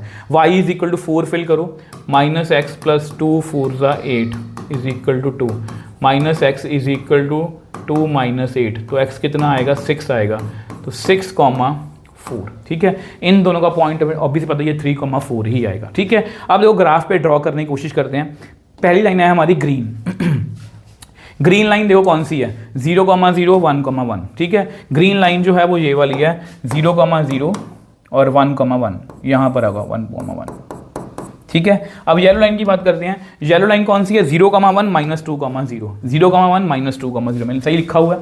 अब देखो बच्चे बहुत ध्यान से देखना, अब देखो y, ये ब्लू लाइन है, ये वर्टिकल होगी, ये हॉरिजॉन्टल होगी लाइन, ठीक है। अब देखो फर्स्ट एंड सेकंड, इन दोनों का पॉइंट ऑफ, ग्रीन और येलो का पॉइंट ऑफ इंटरसेक्शन है, पॉइंट ऑफ इंटरसेक्शन आया 2,2। तो ध्यान से देखो, बिल्कुल एक्यूरेटली बनेगा ये पॉइंट ऑफ इंटरसेक्शन, ये बना 2,2। आगे देखो बच्चे, आगे देखो फर्स्ट एंड थर्ड का, ग्रीन और ब्लू का पॉइंट ऑफ इंटरसेक्शन कितना है 3,3। ग्रीन और ब्लू का ऑब्वियसली बात है ये पॉइंट ही आएगा, तो ये 3,3 है, ठीक है। ऑब्वियस, और उसके बाद फर्स्ट एंड फोर्थ का, फर्स्ट एंड ग्रीन और अपना वो कौन सा कलर है ऑरेंज, उसका है 4,4, ग्रीन एंड ऑरेंज का, तो ये पॉइंट बच्चे कितना है 4,4, ठीक है।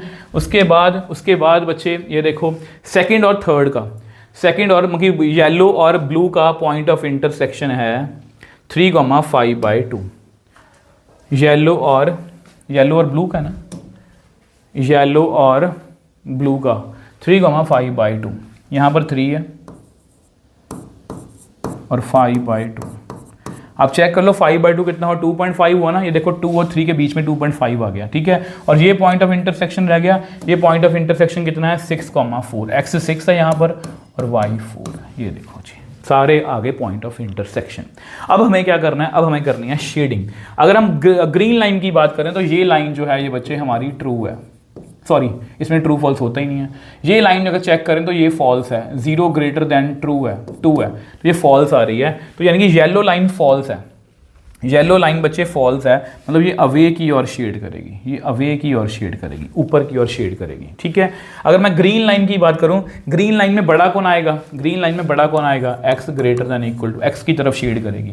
ग्रीन लाइन जो है वो x की तरफ शेड करेगी, मतलब नीचे की ओर शेड करेगी, नीचे की ओर शेड करेगी। आगे आ जाओ, ब्लू लाइन देखो x greater than equal to 0, मतलब 3 से बड़े नंबर, यहाँ ट्रू फॉल्स भी चेक कर सकते हो, 4 से छोटे, 3 से बड़े 4 से छोटे, तो 3 से बड़े नंबर इधर होंगे, 4 से छोटे नीचे नंबर होंगे। तो देखा जाए तो कॉमन हिस्सा बच्चे ये आएगा। ये देख लो कितना अच्छा क्वेश्चन है, मतलब कंसेप्ट वही है बट थोड़ा सा हमें ध्यान से करना है। अगर हमें 3 नंबर लेने हैं, 3 नंबर या 5 नंबर जितने में भी क्वेश्चन आएगा तो बहुत ध्यान से करना है, ऐसा ना हो कि आप गलतियां करो। तो ये बच्चे हमारे आ गए जी 3 कॉर्नर, सॉरी 1 2 3 और 4, ठीक है। अब हमें क्या देखना, मिनिमाइज देखना ना, z की वैल्यू कितनी है, z की वैल्यू है आपकी x माइनस 5y, और ऑब्वियस ही बात है ये बच्चे बाउंडेड है तो कुछ ना कुछ तो आंसर हमारा आएगा ही। 4,4 पर चेक करें तो कितना आएगा, 4 माइनस 20, तो इट इज़ -16, ठीक है। 3,3 पर चेक करें तो 3 माइनस 15 मतलब -12। उसके बाद 3,5/2, 3 माइनस 25/2, तो -6/2 -19/2, बेसिकली -9.5।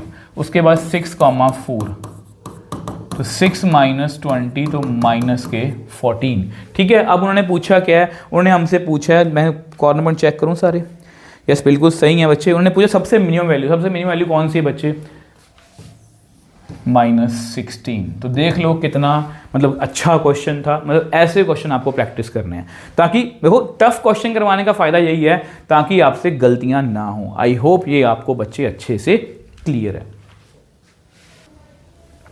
अब देखो बच्चे नेक्स्ट क्वेश्चन देखते हैं। देखो ये बिल्कुल डिफरेंट क्वेश्चन है। फिजिबल रीजन, 3 नंबर का क्वेश्चन है ये। Feasible region along the corner points for a linear programming problem are shown in the graph, write all the constraints for the given. देखो बेसिकली सब कुछ हमें गिवन है, हमें यहाँ पर इक्वेशंस, कॉन्स्ट्रेंट्स की इक्वेशंस, इन इक्वेशंस लिखनी है, ठीक है। अगर हम पहले पॉइंट की बात करें, देखो इसकी बात करते हैं, ये लाइन जो है ग्रीन लाइन की अगर बात करूँ तो ये है बेसिकली 0,70 और 35,0, ठीक है। वैसे आपको लाइन की इक्वेशन पता होनी चाहिए, वो होती है y minus y1, y2 minus y1, x2 minus x1, x minus x1। तो इसी फॉर्मूला के ऊपर जो है बच्चे वो हम काम करेंगे, ठीक है। तो यहाँ पर पहले ग्रीन लाइन की बात करते हैं। तो ग्रीन लाइन कैसे लिखेंगे, y minus y1, y2 minus y1, x2 minus x1, x minus x1। तो ये बन गया y माइनस 70/35x। तो y minus 70 is equal to -2x, ठीक है। y plus 2x is equal to 70। इसके बाद ऐसे लिख के रख लो, ठीक है। अब बात करते हैं येलो ये वाला इनकी, ठीक है। ये इक्वेशन 2 इसकी बात करते हैं। अब यहाँ पर जो बच्चे पॉइंट है ये वाला, ये पॉइंट है आपका 40,0 और ये है 0,40। तो 40,0 इसी फ्लो में लिखते हैं, 0,40 और 40,0। तो y minus y1, y2 minus y1, x2 minus x1, x minus x1। तो y माइनस 40 ये बन गया -1 इंटू एक्स, तो ये बन गया y plus x is equal to 40, ठीक है। अब रहेगी लास्ट लाइन ब्लू।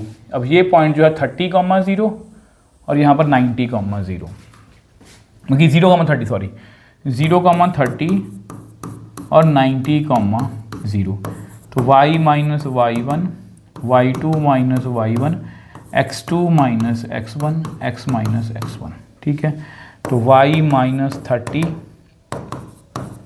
तो इट इज x, ये बन गया माइनस 1/3, तो बेसिकली बन गया 3y minus 90 is equal to minus x, यही बना। तो ये बन गया 3y plus x is equal to 90। अब देखो बच्चे, ये तो हमने लिख लिया, ये हमने इक्वेशंस लिखी हैं, हमें लिखना क्या है इसके, मतलब कि ऑब्वियस इन इक्वेशंस लिखनी है। तो देखो यहाँ पर क्या लिखेंगे, अब एक ग्रीन लाइन देखें तो ऑब्वियस बात नीचे को शेड कर रहा है, तो ये लाइन ऐसे बनेगी 2x plus y less than equal to 70। तो ये लाइन बन गई आपकी पहली। मैं येलो लाइन की बात करूँ तो इसमें बच्चे क्या है, ये भी नीचे की ओर शेड कर रही है, x plus y less than equal to 40। तो ये आपकी दूसरी लाइन बन गई। अगर मैं इसकी बात करूँ तो ऑब्वियस सी बात है, ये भी नीचे की ओर शेड कर रहा है, x plus 3y less than equal to 90। तो ये हो गए जी आपके सारे कॉन्स्ट्रेंट्स मैंने लिख दिए हैं, ठीक है। सारे कॉन्स्ट्रेंट्स मैंने लिख दिए। आई होप ये आपको क्लियर है बच्चे। ये क्वेश्चन नया क्वेश्चन था, ठीक है। वही नया क्वेश्चन मतलब ये है कि कोई भी तरह का क्वेश्चन आपको पेपर में आ सकता है। अब ये देखो क्वेश्चन क्या लिखा हुआ है, मिनिमाइज करना है, मिनिमाइज करना है। ऑब्वियसली बात है, मैंने इंक्लूड करा है। क्वेश्चन तो वैसे ही होगा, बट ऑब्वियस मतलब ऐसा होगा कि क्वेश्चन में मुश्किलें आएंगी आपको। सबसे पहले ग्रीन लाइन की बात करते हैं, तो 3x plus y is equal to 9। X को 0 करा तो y 9 आया, y को 0 करेंगे तो x 3 आएगा। पहली लाइन होगी। दूसरी लाइन कौन सी है, येलो। येलो लाइन में क्या है, x plus y is equal to 7। X को 0, y 7 आया, ये 7 और 0 आ गया। अब ब्लू लाइन की बात करते हैं। ब्लू लाइन कौन सी है, x plus 2y is equal to 8। X को 0 करा, y 4 आया, y को 0 करा तो x 8 आया। अब बच्चे जल्दी जल्दी निकाल दो इनके point of intersection, first, second और थर्ड। फर्स्ट एंड सेकंड की बात करते हैं, ठीक है। पॉइंट ऑफ इंटरसेक्शन निकालना बहुत ज़रूरी है। तो 3x plus y is 3x plus y is equal to 9, x plus y is equal to 7। दोनों को सब्ट्रैक्ट कर दो तो कितना आएगा, माइनस माइनस ये कट गया, तो 2x इज इक्वल टू 2, तो x 1 आ गया। x को 1 यहाँ पर फिल करेंगे तो y कितना आएगा, 6। तो 1,6 इसका पॉइंट ऑफ इंटरसेक्शन आ गया। सेम वे से फर्स्ट एंड थर्ड का भी निकाल दो, फर्स्ट एंड थर्ड।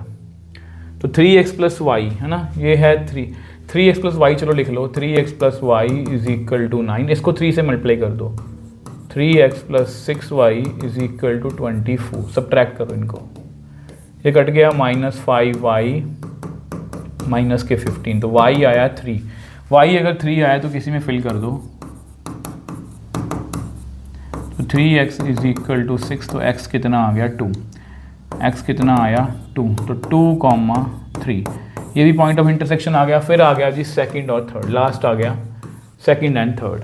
ऑब्वियसली बात, इनको सब्ट्रैक्ट कर, x plus 2y is equal to 8, x plus y is equal to 7। Subtract करो इनको, ये कट गया, तो y is equal to 1। y अगर 1 है तो x कितना आएगा, x आएगा 6, तो 6,1। तो ये बच्चे सारे पॉइंट ऑफ इंटरसेक्शन मैंने निकाल लिए। अब ग्राफ के ऊपर बनाएं। अब ये देखो ग्रीन लाइन 0,9 3,0 पहले बनी हुई है, ठीक है। येलो लाइन 0,7 7, बनी हुई है, ठीक है। उसके बाद 0,4 एंड 8,0। ग्रीन और येलो का पॉइंट ऑफ इंटरसेक्शन है 1,6। ग्रीन और येलो का पॉइंट ऑफ इंटरसेक्शन है, ग्रीन और येलो का 1,6, ठीक है। उसके बाद फर्स्ट एंड थर्ड, यानी कि ग्रीन और ब्लू का जो है पॉइंट ऑफ इंटरसेक्शन, ग्रीन और ब्लू का 2,3। आपको एक्यूरेट लग भी रहे होंगे कि x यहाँ पर 2 होगा, y ऑब्वियसली बता 4 से नीचे 3 आ रहा है, बिल्कुल एक्यूरेट बनेंगे ये, ठीक है। उसके बाद लास्ट रह गया जी हमारा, वो है 6,1। तो यही पॉइंट ऑफ इंटरसेक्शन है, तो ये 6,1 है। अब आ जाओ जी शेडिंग पर। अब शेडिंग की बात करते हैं। अब ध्यान से देखो, ग्रीन लाइन जो है बच्चे वो ट्रू है, सॉरी फॉल्स है ना, फॉल्स है, ये फॉल्स है, ये भी फॉल्स है, ओह ये भी फॉल्स है, सभी फॉल्स है ना। तो सारे अवे फ्रॉम शेड करेंगे, सारे अवे फ्रॉम ओरिजिन शेड करेंगे। तो अवे फ्रॉम ओरिजिन, सारे अवे फ्रॉम ओरिजिन जा रहे हैं, तो ये वाला पोर्शन जो है वो आएगा। और जैसा कि मैंने आपको बताया था, ऑब्वियसली बात है क्वेश्चन थोड़ा सा मुश्किल होगा। अगर ये बाउंडेड होता तो फिर तो हमारा आ ही गया था, बट यहाँ पर ये कौन सा रीजन है, ये अनबाउंडेड है। तो कॉर्नर पॉइंट हमारे कौन कौन से आए हैं, ये आए हैं, 1 2 3 और 4। z देख लो कितना एक बार, z है जी 2x प्लस वाई, z है अपना 2x प्लस वाई। पहले फिल करो 0,9 तो इसका आंसर आएगा 9, फिर फिल करो 1,6 तो ये आएगा 2 प्लस 6 8, फिर आएगा 6,1 12 प्लस 1 13, फिर आएगा 8,0 तो ये आएगा 16। तो बेटा चेक करने दो मेरे को वैल्यूज़, ताकि मेरे को गलती ना हो कहीं पर भी, है ना। तो पहले 9 आ रहा है, फिर 8 आ रहा है, फिर 13 आ रहा है, 16 आ रहा है, बिल्कुल सही है। अब देखो क्योंकि ये रीजन अनबाउंडेड है, अब हमें पूछा क्या, मिनिमाइज या मैक्सिमाइज पूछा है, मिनिमाइज पूछा है। तो सबसे मिनिमम वैल्यू कौन सी है, मिनिमम वैल्यू है जी आपकी 8, मिनिमम वैल्यू कौन सी है 8। बट हम उल्टा सपोज करेंगे, हम बोलेंगे कि लेट z जो है वो अपना 2x प्लस वाई जो है वो लेस देन 8 है। अब इसको हम बनाने की कोशिश करेंगे, अगर हम x को 0 फिल करें तो y कितना आएगा 8, और y को 0 करें तो ये कितना आएगा 4, 0,8 4,0, 0,8 यहाँ पर कहीं पर पॉइंट होगा और 4,0 यहाँ पर कहीं पर पॉइंट होगा, और ये पॉइंट ऑब्वियस ही बात है तीसरा पॉइंट जो है बीच में से फिल होगा ही होगा, वही इसी पर हम बना रहे हैं, ठीक है। तो ये लाइन जो है बच्चे वो हमारी ऐसे बनेगी, ठीक है, ऑब्वियस है डॉटेड लाइन बनेगी क्योंकि ये जो है लेस देन या ग्रेटर देन है। अब ये चेक करो बच्चे ये ट्रू है कि फॉल्स है, ये चेक करो ये ट्रू है कि फॉल्स है, ये ट्रू है। ट्रू का मतलब क्या होता है, टुवर्ड्स ओरिजिन, ठीक है। अगर ये टुवर्ड्स ओरिजिन है बच्चे तो ये नीचे की ओर शेड करेगी, ये लिखो, और अगर ये नीचे की ओर शेड कर रही है नो कॉमन रीजन, तो हम क्या लिखेंगे, no common region, no common region, अगर कुछ भी कॉमन नहीं है therefore 8 is minimum value. I hope ये आपको क्लियर है बच्चे, आई होप ये आपको क्लियर है, ठीक है। अब कुछ क्वेश्चंस हैं बच्चे जो ऑब्वियस ही पता सेम सेम करवाने का कोई फायदा नहीं है, बट छोड़ भी नहीं सकता था मैं उनको, इसलिए मैं आपको होमवर्क में दे रहा हूँ। अब ये क्वेश्चन जो है बच्चे आपको होमवर्क में है, तो इसका मैक्सिमम निकालना है, मैं आपको आंसर दे देता हूँ इसका आंसर जो है बच्चे वो है 22500, ठीक है, और कौन से पॉइंट पर है 150,150 पर, ये आंसर आपके रेफरेंस के लिए। सेम वे से ये क्वेश्चन भी आपका होमवर्क है, इसमें मैक्सिमम ढूंढना है, वो आएगा जी 60,30 पर और 120,0 पर, तो 2 पॉइंट्स पर मैक्सिमम वैल्यू आएगी, तो प्लीज़ आपको इसको ध्यान से करना है, ठीक है। नेक्स्ट क्वेश्चन देखो बच्चे, ये भी आपका होमवर्क है, इसमें जो है वो मैक्सिमम वैल्यू जो है मिनिमाइज वैल्यू जो है वो 3200 आएगी, और किस पर आएगी 0,8 पर। देखो करवाने को मैं करवा सकता हूँ, वीडियो को लंबाई खींचना खींच सकते हैं, बट ये सेम क्वेश्चन है जो अभी ये जो लेवल के हम क्वेश्चन करके आए हैं, जैसा कि मैं आपको हमेशा बोलता हूँ मैं पूरा होमवर्क करके आता हूँ, ये सारे क्वेश्चन जो मैं टफेस्ट हैं वो करवाए हैं, और ये इतने मुश्किल नहीं है, और मुश्किल भी हैं तो आपको ये करने हैं बच्चे, तभी आपको पता लगेगा कि मेरे आंसर मैच कर रहे हैं कि नहीं कर रहे हैं, ठीक है। आ जाओ जी नेक्स्ट क्वेश्चन पर। नेक्स्ट क्वेश्चन देखो जी, मैं डिफरेंट क्वेश्चन करवाने की कोशिश कर रहा हूँ। अब ये ना पेपर में आपको आया हुआ है, और लास्ट ईयर यही क्वेश्चन ना मैंने अपने मैराथन में जो है वो केस स्टडी में इसको करवाया था, ठीक है। मगर ये केस स्टडी भी आपको ऐसी पेपर में आ सकती है। क्या लिखा हुआ है, कॉर्नर पॉइंट्स दिए हुए हैं, ठीक है। इफ z जो है वो 3x - 4y है, then the maximum value of z हमें पूछा है। तो बेसिकली करना कुछ नहीं है, हमें कैलकुलेशन करनी है, ठीक है। z कितना दिया हुआ है 3x - 4y। सबसे पहला पॉइंट पकड़ लो, कॉर्नर पॉइंट 0,8, तो कितना आएगा -32। उसके बाद 4,10 तो बनेगा 12 - 40, तो कितना बन गया ये 28 -28, ठीक है। उसके बाद 6,8 तो 18 - 32 तो कितना आएगा -14। उसके बाद है बच्चे 6,5 तो ये बनेगा 18 - 20 -2। उसके बाद है 4,0 तो ये बनेगा 12। उसके बाद है 0,0 तो ये तो 0 ही आएगी। पूछा क्या है, मैक्सिमम वैल्यू पूछी है मुझे, बस चेक कर दो -32 -28 मुझे ऐसे ही होता है, गलती ना होगी, बच्चे फिर बाद में कंफ्यूज होते हैं। तो इसमें मैक्सिमम वैल्यू कौन सी है, ऑब्वियस ही बात है ये वाली। तो कितना आसान क्वेश्चन पूछा है, ये पेपर में आया हुआ क्वेश्चन है बच्चे, ऐसे ही नहीं करवा रहा, ये 25 में या 24 में आया हुआ है, तो ये मैक्सिमम वैल्यू है, ठीक है। पहला क्वेश्चन हो गया। सेकंड क्वेश्चन देखते हैं, सेकंड क्वेश्चन क्या पूछा है। सेकंड क्वेश्चन मुझे, अगर z की वैल्यू ये है और ओके मैक्सिमम वैल्यू यहाँ पर आ रही है, बहुत आसान है। z कितना है बच्चे, ये तो MCQ भी हमने किया हुआ है, px + qy, ठीक है, px + qy। तो 4,10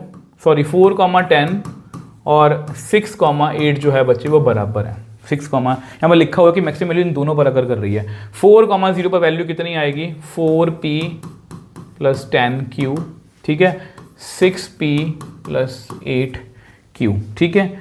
फाइंड द कंडीशन, ठीक है, ओके, इसको इधर ले आओ, तो इसको ये बन गया 2q, ये बन गया 2p, तो p is equal to q आ गया बच्चे, p is equal to q आ गया, तो ये बच्चे हमारा आंसर है, ठीक है जी। नेक्स्ट क्वेश्चन पर चलें, आ जाओ जी नेक्स्ट क्वेश्चन पर चलते हैं। नेक्स्ट क्वेश्चन देखो बच्चे कौन सा है, अब ये देखो बच्चे, ये क्वेश्चन जो है बहुत ध्यान से करना है। इसमें ना मैंने ये क्वेश्चन को इंक्लूड इसलिए करा है क्योंकि इसमें सारी ही नेगेटिव वैल्यूज़ आ रही हैं, तो नेगेटिव वैल्यूज़ को भी हमें डील करना आना चाहिए, ठीक है। तो देखो यहाँ पर पहले तो हमारा ऑब्जेक्टिव फंक्शन भी नेगेटिव में है, तो सबसे पहले ग्रीन लाइन की बात करते हैं।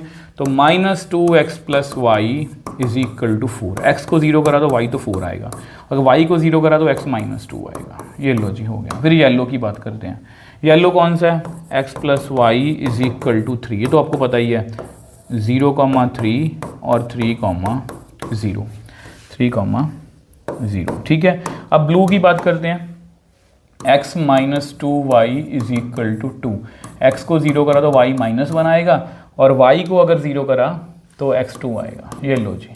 अब जल्दी जल्दी से निकाल लेते हैं इनके हमेशा की तरह पॉइंट ऑफ इंटरसेक्शन, ठीक है। फर्स्ट एंड सेकंड का निकाल लो पहले, फर्स्ट एंड सेकंड, ठीक है।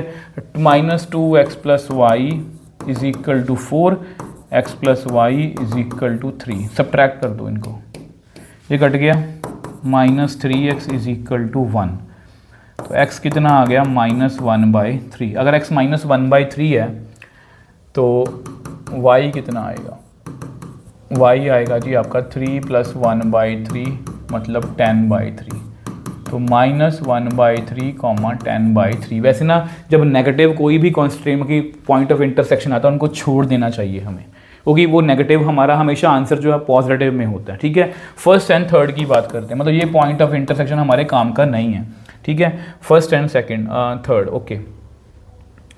-2x plus y is equal to 4, third को ऐसा करो 2 से मल्टीप्लाई कर लो, 2x - 4y is equal to 4, इनको ऐड ही कर लो, तो कितना आएगा, -3y इज इक्वल टू 8, तो y कितना आ गया, -8/3। इसको भी छोड़ ही दो बच्चे, क्योंकि नेगेटिव आ रहा है, नेगेटिव कोई भी है छोड़ दिया करो, ठीक है, मतलब वो हमारे काम के नहीं है। फिर आ गया जी second and third, last point of intersection आ गया, तभी मैं ये क्वेश्चन करवा रहा हूँ आपको समझाने के लिए, मैं टाइम भी वेस्ट नहीं करना, ठीक है।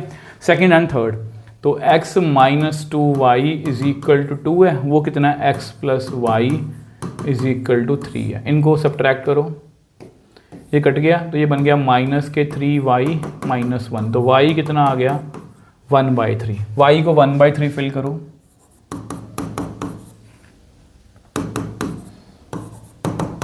-3 1/3, 8/3, तो 8/3, 1/3, एक ही पॉइंट ऑफ इंटरसेक्शन हमारे काम का है। तो ये देखो हमारी ग्रीन लाइन -2, 0,4, ठीक है, -2, 0, ओके, 0,3 येलो लाइन बन चुकी है हमारी, ठीक है, और ये लाइन भी बन चुकी है। अब देखो ध्यान से, हमारा लाइन जो है वो सारी x एक्सिस के या y एक्सिस के बाहर, फर्स्ट कॉर्नर में बाहर कट कर रही हैं, एक ही पॉइंट है, और ये पॉइंट हमें ऑलरेडी पता है। ये पॉइंट कौन सा है, ये पॉइंट बच्चे कौन सा है, 8/3, 1/3, ये पॉइंट हमें पहले से पता है, 8/3, 1/3, ठीक। अब हमें क्या करना है, अब हमें करनी है शेडिंग। अब पहले ग्रीन लाइन की बात करते हैं। ग्रीन लाइन जो है बच्चे वो ट्रू है, 0 लेस देन है, ट्रू है, टूवर्ड्स, ग्रीन लाइन जो है टूवर्ड्स ओरिजिन शेड कर रही है, ये मतलब इधर को शेड करेगी। आगे आ जाओ जी, अब इस लाइन की बात करते हैं, ये बच्चे 0 ग्रेटर में फॉल्स है, येलो लाइन जो है फॉल्स है, येलो लाइन फॉल्स है, मतलब अवे फ्रॉम ओरिजिन जो है वो शेड करेगी।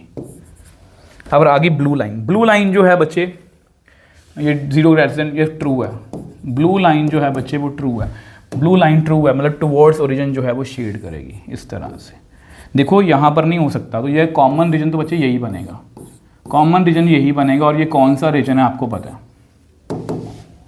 और ये कौन सा रीजन है आपको पता है, ठीक है, इतना ही बनेगा। ये अनबाउंडेड है, क्योंकि अनबाउंडेड रीजन है, ठीक है। अगर ये बच्चे अनबाउंडेड है तो कॉर्नर पॉइंट कौन कौन से आए हैं, कॉर्नर पॉइंट आए बच्चे, एक तो 0,4, ये वाला आ गया, ये वाला आ गया, ये वाला नहीं आया, ध्यान रखना प्लीज़, ये वाला नहीं आया। कई बार बच्चे इसमें गलती करते हैं कि वो जल्दबाजी में ये भी शेड कर देते हैं, बट आपको पता कि ग्रीन लाइन जो है और ब्लू लाइन जो है ऊपर को शेड कर रही है, इसके नीचे हम शेड नहीं कर सकते। तो अब z कितना है आपका, z है -3x - 5y, z है आपका -3x -5y, 0,4, 0,4 अगर फिल करेंगे तो कितना आंसर आएगा -20, 0,3 तो -15, 8/3, 1/3। तो इसको सॉल्व करेंगे तो कितना आएगा -8 -k, ओके 5 ऐसा करो, इसको कट मत करो फिर, है ना, -3 24, -24/3 -5/3, इट इज़ -29/3। अब -29/3 कितना होता है, मैंने शायद कैलकुलेट करके रखा हुआ है, -29/3, तो it is basically -k 9.6, it is, इसको यहीं पर कर लो, -k 9.6, ठीक है। पूछा क्या है, उन्होंने पूछा मैक्सिमाइज। अब इनमें सबसे बड़ी वैल्यू कौन सी है, ये छोटी है, ये छोटी है, सबसे बड़ी वैल्यू है, बट आपको पता है क्योंकि जब देखो मैंने मिनिमाइज वाला क्वेश्चन करवा दिया अनबाउंडेड में, ये मैक्सिमाइज वाला है। अब आपको पता है कि बच्चे ये अनबाउंडेड रीजन है, तो हम z को दोबारा लिखेंगे और लिखेंगे क्या, लिखेंगे लेट z जो है अपना -3x -5y वो इस -9.6 से बड़ा है। अब ये मैक्सिमम वैल्यू है तो हमारी z की वैल्यू उससे ही बड़ी है। इसको अगर हम ग्राफ पे प्लॉट करेंगे तो 3x + 5y = 9.6 बना, ठीक है। तो अगर मैं इसमें x को 0 करूँगा तो वैसे बहुत अटपटे से पॉइंट बनेंगे, मैंने वैसे कैलकुलेट पहले कर रखा है, ठीक है, क्योंकि टाइम वेस्ट नहीं करना चाहता।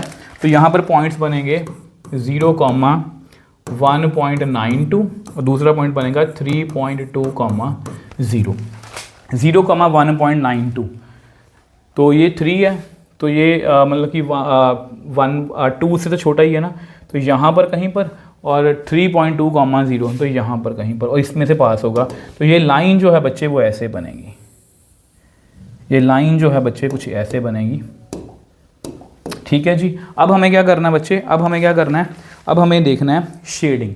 अब आपको पता है अगर ये लाइन देखें 0 0 फिल करें, 0 -9.6 से बड़ा ट्रू है तो इसका मतलब टूवर्ड्स ओरिजिन जो है वो शेड करेगी, मतलब बच्चे ये नीचे की ओर शेड करेगी। तो क्या कुछ कॉमन आया, ठीक है, क्या कुछ कॉमन आया तो हम क्या लिखेंगे, नो कॉमन रीजन, तो देयरफॉर -9.6 इज मैक्सिमम वैल्यू। तो ये बच्चे मैक्सिमम वैल्यू आ गई। अगर कुछ कॉमन आ जाता बच्चे तो मैं बोलता कि इसकी कोई भी मैक्सिमम वैल्यू नहीं है, ठीक है। वो किस पॉइंट पर आई है, -20 अपना 8/3, 1/3 पर, ठीक है जी। आई होप ये आपको क्लियर है बच्चे। नेक्स्ट क्वेश्चन पर चलें, आ जाओ जी नेक्स्ट क्वेश्चन पर। बहुत थोड़े क्वेश्चन रह गए हैं बच्चे, आई थिंक आपको काफ़ी कुछ सीखने को मिला है। अब ये 5 मार्कर के अंदर आपको पेपर में पूछा गया क्वेश्चन है बच्चे। तो सबसे पहले क्या करेंगे, अब ग्रीन लाइन को लिखते हैं पहले। अब ग्रीन लाइन जो है वो कितनी है, x + 2y = 12। x को 0 करा तो y 6 आया, और y को 0 करा तो x 12 आया। अब येलो लाइन की बात करते हैं। येलो लाइन कैसी है, 2x + y = 12। x को 0 करा तो y 12 आया, और y को 0 करा तो x 6 आ गया, ठीक है। अब ब्लू लाइन की बात भी कर लेते हैं। x + 5/4y = 5। x को 0 करा तो y कितना आ रहा है, 4 आ रहा है ना, और अगर y को 0 करा तो x 5 आ रहा है। ये लो जी, ठीक है। अब हमेशा की तरह पॉइंट ऑफ इंटरसेक्शन भी निकाल लो इनके, वो भी निकालना जरूरी है। फर्स्ट एंड सेकंड का पहले निकालें, तो ऐसा करो, x + 2y = 12, इसको 2 से मल्टीप्लाई कर लो, 4x + 2y = 24। सब्ट्रैक्ट करो इनको, सब्ट्रैक्ट करो बच्चों इनको, माइनस माइनस माइनस, ये आपस में कट गया, तो -3x -12, x कितना आया, 4। अगर x 4 आया, 4 + 2y = 12, 2y = 8, तो y कितना आया, 4। तो 4, इनका पॉइंट ऑफ इंटरसेक्शन आ गया। अब फर्स्ट एंड थर्ड का निकालते हैं, first and third, okay. x + 2y 12, x + 5/4y = 5।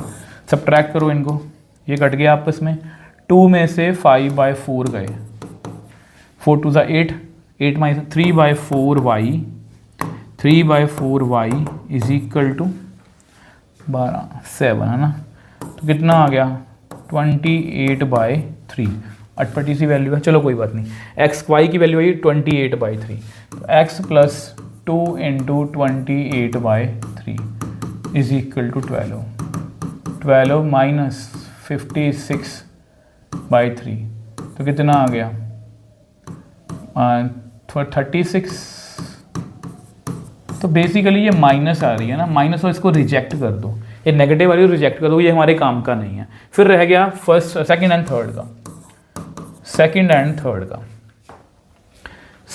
Third का। तो सेकंड को लिखें पहले 2x plus Y equal to 12, इसको 2 से मल्टीप्लाई करो, 2x प्लस 2 से मल्टीप्लाई किया तो 5/2 बन गया ये, है ना, इज इक्वल टू 10। सबट्रैक्ट करो इनको, ये कट गया, 1 माइनस 5/2 कितना बन गया -3/2 वाई इज इक्वल टू 2। तो यहाँ y की वैल्यू नेगेटिव आ रही है ना, y की वैल्यू नेगेटिव आ रही है, नेगेटिव मतलब रिजेक्ट कर दो, ये कोई भी पॉइंट ऑफ इंटरसेक्शन हमारे काम का नहीं है। एक ही पॉइंट ऑफ इंटरसेक्शन आया 4, 4। आ जाओ जी, पहले ग्रीन लाइन को ड्रॉ करते हैं। ग्रीन लाइन हमने ड्रॉ करी हुई है 0,6 12,0, येलो लाइन 0,12 12 6,0 और ये 0,4 4 5। देखो ये हमारा एक ही पॉइंट ऑफ इंटरसेक्शन आया, बाकी सभी बाहर हैं, ठीक है। तो एक ही काम का है ग्रीन और येलो का। ग्रीन और येलो को लाइन कौन सी है, फर्स्ट और सेकंड, उनका पॉइंट ऑफ इंट कितना है 4,4। मतलब यार ये परफेक्ट है अगर आप क्वेश्चंस को अच्छे से करना चाहते हो, 4,4।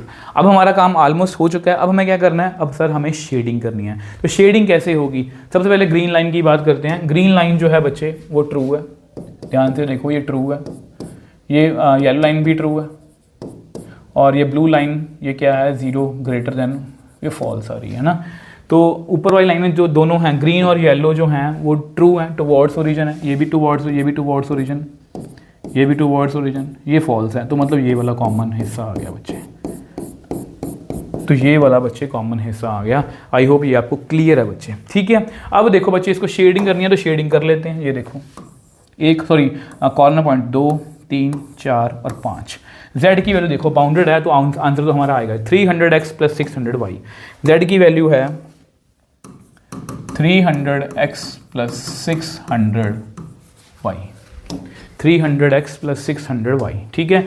तो z की वैल्यू लिखते हैं, तो पहले 0,6 तो कितना आएगा 3600। फिर लिखो जी 4,4, पहले आएगी 1200, फिर आएगी 2400, तो इट इज़ अगेन 3600। फिर आएगी जी 6,0 दैट इज़ 1800, फिर आएगी जी 5,0, फिर आएगी 1500, फिर आएगी 0,4, ये आएगी 2400। तो मैक्सिमम वैल्यू कहाँ पर आ रही है,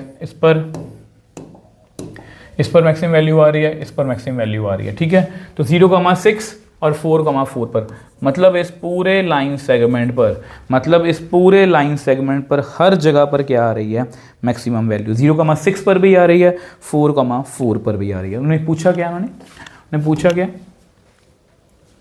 सब जगह मैक्सिमाइज करना है ना। तो ये मैक्सिमम वैल्यूज आपकी, ये भी मैक्सिमम है। कुछ और पूछते कि इनफाइनाइट पॉइंट्स हैं, जैसे इनफाइनाइट पॉइंट्स हैं, तो ये क्वेश्चन भी हमने कर लिया।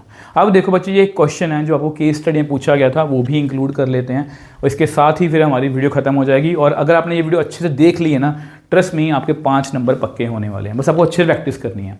The month of September is celebrated as the Rashtriya Poshan Maah across the country. The following a healthy and well balanced diet crucial in order to supply the body to proper nutrient, a balanced diet also keeps us mentally fit and promotes improved level of energy. तो basically कुछ base बनाने की कहानी सुनाने की कोशिश कर रहे हैं, वो हमने सुन ली। अब ये ग्राफ बना हुआ है। फिगर वन क्या बता रही है, dietician wishes to minimise the cost of diet involving 2 types of the foods, food x, food y, which are available at the rates of 16 per kg, 20 per kg, the feasible region satisfying the constraints shown in the figure 2। तो basically dietitian है जो 2 तरह के foods को mix करना चाहता था कि कॉस्ट जो है मिनिमम रहे। और 2 तरह के फूड कौन कौन से हैं, एक है आपका एक्स वाला 16 पर केजी, दूसरा 20 पर केजी है, ठीक है।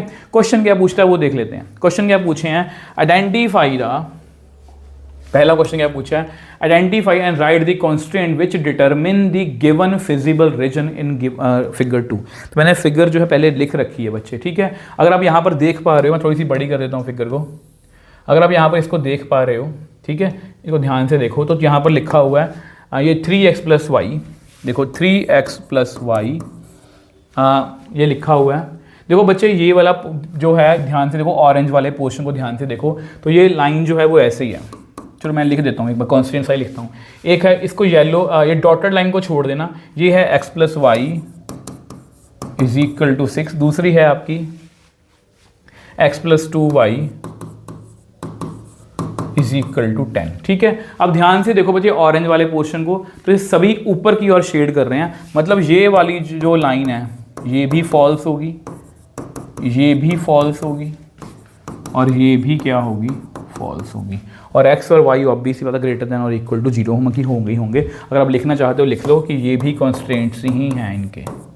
तो पहला 2 नंबर का क्वेश्चन हमारा हो गया। सेकंड क्वेश्चन की बात करें, आ जाओ जी सेकंड क्वेश्चन की बात करते हैं। इफ़ द ऑब्जेक्टिव फंक्शन, देखो if the objective function is to minimize z, find the value of x and y so that at which the cost is minimum. Also find the minimum cost assuming that the minimum cost is possible for given unbounded region. अब देखो बच्चे, आपको पता है कि ये reason जो है बच्चे ये अनबाउंडेड, आपको सामने दिख रहा है कि ये रीजन जो है अनबाउंडेड है।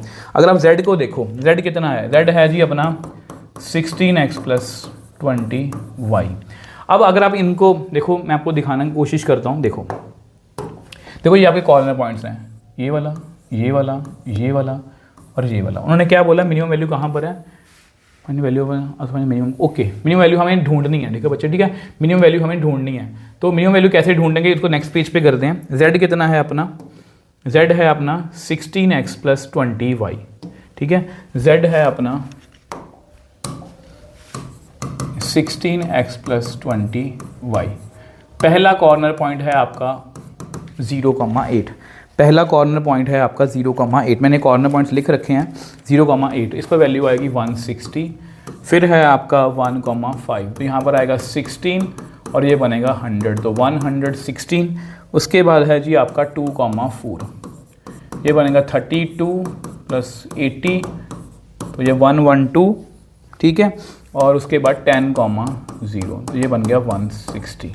तो देखो ध्यान से, वही कॉर्नर 0,8, 1,5, 2,4, 10,0। तो इन पर चेक करें। अब ये क्योंकि अनबाउंडेड है तो मेरी मिनिमम वैल्यू कहाँ पर आ रही है, मेरी 112 पर आ रही है।